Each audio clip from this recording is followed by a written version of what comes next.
Welcome back everyone. My name is Sagar and we are back here with another video. So आज है 144 हमारी POTD series का। और चलिए क्वेश्चन करते हैं आज का मैक्सिमम सम एलसीएम। तो यार ये गिवन ही है इजी लेवल का क्वेश्चन और ये है भी इजी।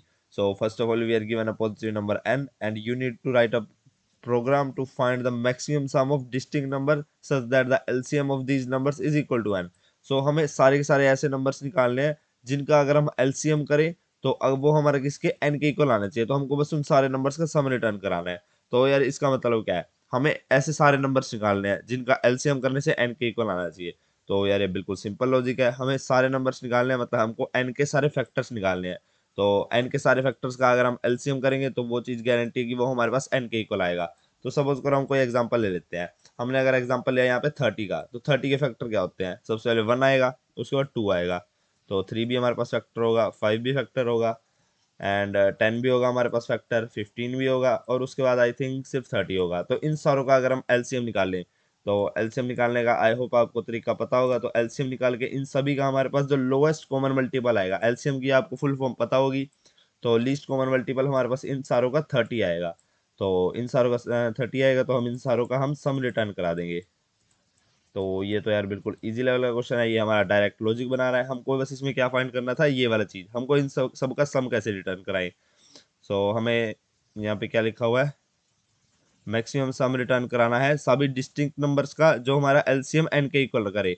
तो हमारा मैक्सिमम सम बनाना है अगर, तो हमको सभी के सभी नंबर्स लेने पड़ेंगे और डिस्टिंक्ट नंबर होने चाहिए, तो हम ये सारे ले लेंगे जो हमारे पास एक ही बार आ रहे हैं। और उसके बाद हमको एलसीएम इन सभी का एन के इक्वल करना है, तो इन सभी का एलसीएम हमारे पास गारंटी है कि एन के इक्वल ही आएगा। तो एक बार इसको हम कोड करके देख लेते हैं और इसको हम निकालेंगे कैसे, हम एक लूप चला लेंगे 1 से लेके एन तक, और 1 से लेके एन तक लूप चलाएंगे और सारे निकाल लेंगे जो भी हमारा आई नंबर एन से डिविजिबल है।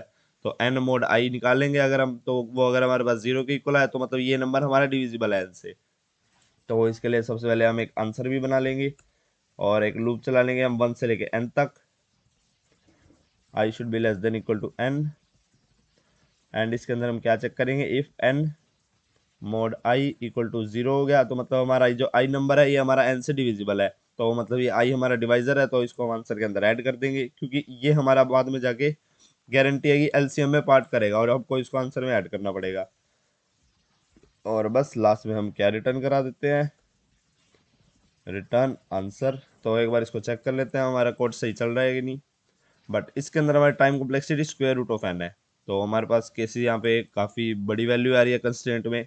तो इसको हम ऑप्टिमाइज कैसे करें, तो यार अगर आप अभी सबमिट करके देखोगे तो ये गारंटी है आपका टीएल नहीं मारेगा। तो इसको हम ऑप्टिमाइज कैसे कर सकते हैं, एन से हम रूट एन में कैसे आए।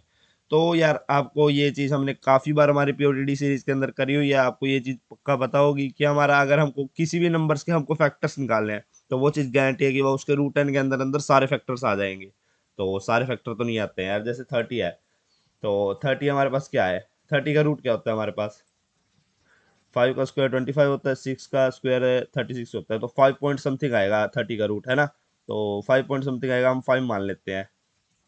तो अगर हमने 5 मान लिया तो अब 1 से लेके हम 5 तक जाएंगे, तो हम 1 से लेके 5 तक सारे फैक्टर्स निकाल सकते हैं, 1 2 3 5। बट हम बाकी कैसे निकालें, ये हमारे कहाँ गए। तो उसके लिए हम क्या करेंगे, हम इन नंबर्स को n से डिवाइड करके देखेंगे। तो n को इन नंबर से डिवाइड करके देखेंगे और बाकी जो नंबर आएंगे वो भी हमारे फैक्टर होंगे। जैसे 30 आया, पहले सबसे पहले 1 आया हमारे पास फैक्टर, तो 30/1 करके देखेंगे, वो भी हमारा एक फैक्टर ही होगा। तो 30/1 करके हमारा 30 आ गया एक फैक्टर। फिर हम क्या करेंगे 30/2, तो हमारे पास वो 15 आ जाएगा, 15 भी हमारे पास एक फैक्टर है। 30/3 करेंगे तो वो हमारे पास क्या आ जाएगा 10, तो वो भी हमारे पास एक फैक्टर है। तो हम क्या करेंगे 5, 30/5, तो ये हमारे पास कितना आ जाएगा 6। हाँ तो ये भी हमारे पास एक फैक्टर आ रहा है, ठीक है। तो ये भी हमारे पास यहाँ पे एक फैक्टर आना चाहिए था 6। तो ठीक है, ये भी हमारे पास एक फैक्टर आ रहा है, तो ये सारे हमारे पास किसके फैक्टर आ गए 30 के। तो ये चीज़ हमको करनी है, हमको क्या करना है, आई फैक्टर ऐड करना है और n डिवाइड बाय आई ये भी ऐड करना है। बट ये दोनों हमारे इक्वल नहीं होने चाहिए, अगर इक्वल हो तो हम 2 बार ऐड कर देंगे। जैसे कि हम क्या केस मान सकते हैं, 10 मान लेते हैं, 10/, ओके हम 25 मान लेते हैं, ठीक है। 25 हमारे n की वैल्यू है और अगर हमारे i की वैल्यू क्या आई, हमारे पास i की वैल्यू 5 आई, तो हम क्या करेंगे 25, पहले हमने सबसे पहले i ऐड कर दिया यानी कि 5 ऐड कर दिया, बट हम 25/5 कर रहे हैं तो वो हमारा फिर से 5 आ रहा है, तो हमको 2 बार ऐड नहीं करना, तो ये दोनों हमारे नॉट इक्वल होने चाहिए, तभी हमको ये सेकंड वैल्यू ऐड करेंगे, ठीक है। तो हम क्या कर लेते हैं, हम रूट एन तक चलते हैं, math dot square root of n तक जाएंगे हम, और इसको इंटीजर कह देते हैं,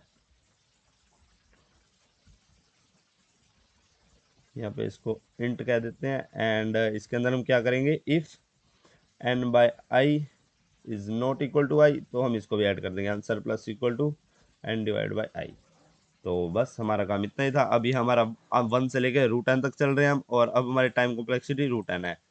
तो बस आज के लिए इतना ही। अगर आपको ये वीडियो अच्छी लगी हो तो लाइक कर देना, और अगर लॉजिक समझ आया हो तो सब्सक्राइब भी कर देना चैनल को। And thank you for watching.